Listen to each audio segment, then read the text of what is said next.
Senior صحافی اور تجزیہ کار سہیل وڑائچ نے کہا ہے کہ نئے امریکی صدر ٹرمپ کی جانب سے اپنے پہلے خطاب میں دہشت گردوں کی رہی سہی پناہ گاہیں ختم کرنے اور افغانستان میں اتحادی افواج کا چھوڑا گیا اسلحہ واپس لینے کے اعلانات کے بعد افغانستان پر ایک نئی جنگ کے بادل منڈلانا شروع ہو گئے ہیں۔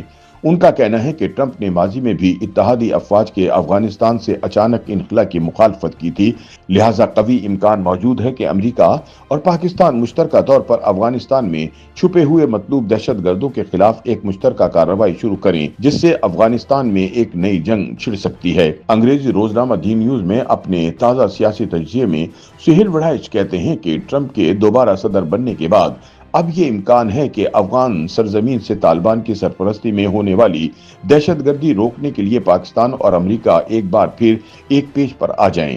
یاد رہے کہ اپنی انتخابی مہم کے دوران بھی ٹرمپ نے بائیڈن انتظامیہ کو افغانستان سے اتحادی افواج کے اچانک انخلا پر تنقید کا نشانہ بنایا تھا۔ انہوں نے بائیڈن پر الزام لگایا تھا کہ وہ اپنے ہتھیاروں کو محفوظ کیے بغیر عجلت میں افغانستان سے اچانک نکل گئے۔ اس کا نتیجہ یہ نکلا کہ سارا اسلحہ افغان طالبان اور پاکستانی طالبان کے ہتھے چڑھ گیا، اور اب پاکستان یہ شکایت کر رہا ہے کہ چھوڑا ہوا امریکی اسلحہ اور گولہ بارود اب بھی پاکستان کے خلاف استعمال ہو رہا ہے۔ سہیل وڑائچ کے بقول اب پاکستان اور امریکہ کو ان مہلک ہتھیاروں کو واپس لینے کے لیے اکٹھا ہونا چاہیے۔ اپنے افتتاحی خطاب میں صدر ٹرمپ نے امریکہ میں افغان مہاجرین کا داخلہ روکنے کا اعلان کرنے کے علاوہ خطے میں موجود دہشت گردوں کی پناہ گاہیں ختم کرنے کا اعلان بھی کیا۔ ان کے مطابق یہ اعلانات ایک نئی افغان جنگ کی نشاندہی کرتے ہیں، جس میں پاکستان ایک بار پھر فرنٹ فٹ پر ہوگا۔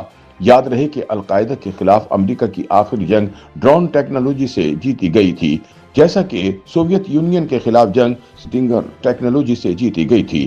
اگرچہ پاکستان کے پاس ڈرونز کی ایک خاصی تعداد موجود ہے، لیکن مخصوص اہداف پر 100% درست نشانہ لگانے کے لیے انتہائی جدید اور قابل بھروسہ امریکی ڈرونز کی ضرورت ہوگی۔ ماضی میں امریکی CIA نے انہی ڈرونز کے ذریعے نہ صرف القاعدہ کی مرکزی قیادت کو ختم کر دیا تھا، بلکہ تحریک طالبان پاکستان کے 4 امیر بھی اسی ڈرون ٹیکنالوجی کے ذریعے مارے گئے تھے۔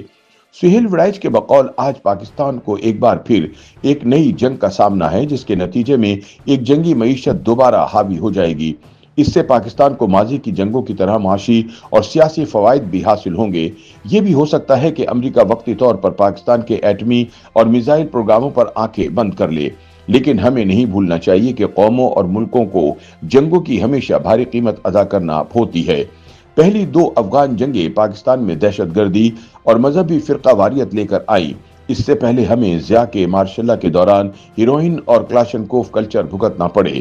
اس لیے ایک نئی افغان جنگ بھی پاکستان کے لیے چیلنجنگ ہوگی، جسے نظریاتی اور اسٹریٹجک دونوں محاذوں پر لڑنا پڑے گا۔ سہیل وڑائچ کہتے ہیں کہ ماضی میں پاکستانی فوج نے تمام جنگیں اسلام کے نام پر کفار کے خلاف لڑی ہیں، لیکن طالبان کے خلاف جنگ مسلمانوں کی اندرونی لڑائی ہوگی۔ اگرچہ پاکستانی ریاست نے طالبان پر خوارج کا لیبل لگا دیا ہے، لیکن بہت سے دیوبندی مسلمان اب بھی ان سے متاثر ہیں۔ اگر نئی افغان جنگ شروع ہوتی ہے تو ریاست پاکستان کی طرف سے مسلمانوں کے قتل عام کے بارے میں دردناک پروپیگنڈا جنم لے گا۔ پاکستان کے اندر عسکریت پسندی کے حامی مذہبی رہنما اس صورتحال کا فائدہ اٹھانے کی کوشش کریں گے، جس سے مذہبی فرقہ واریت کی بلندی اور خطرناک سطح پر پہنچ جائے گی۔ سہیل وڑائچ کہتے ہیں کہ پاکستان اپنے قیام کے بعد سے اپنے جغرافیے کا مستقل قیدی بنا ہوا ہے۔ گزشتہ 70 سالوں میں پاکستان نے 6 کھلی جنگیں لڑی اور درجنوں خفیہ جنگوں کا تجربہ کیا، چاہے یہ جنگیں پاکستان پر مسلط کی گئی ہوں یا اس نے رضاکارانہ طور پر قبول کی ہوں۔ حقیقت یہ ہے کہ پاکستان اپنی مختصر زندگی میں افغانستان میں 2 بین الاقوامی جنگوں میں حصہ لینے کے علاوہ بھارت کے ساتھ 4 خون ریز جنگیں لڑ چکا ہے۔ ان کے بقول اسے پاکستان کی خوش قسمتی سمجھیے یا بدقسمتی کہ یہ بھارت، افغانستان، ایران اور چین جیسے ہمسایہ ممالک میں گھرا ہوا ہے۔ یہ بھی سچ ہے کہ چین کے علاوہ پاکستان کے تمام پڑوسیوں کے ساتھ مسائل چل رہے ہیں۔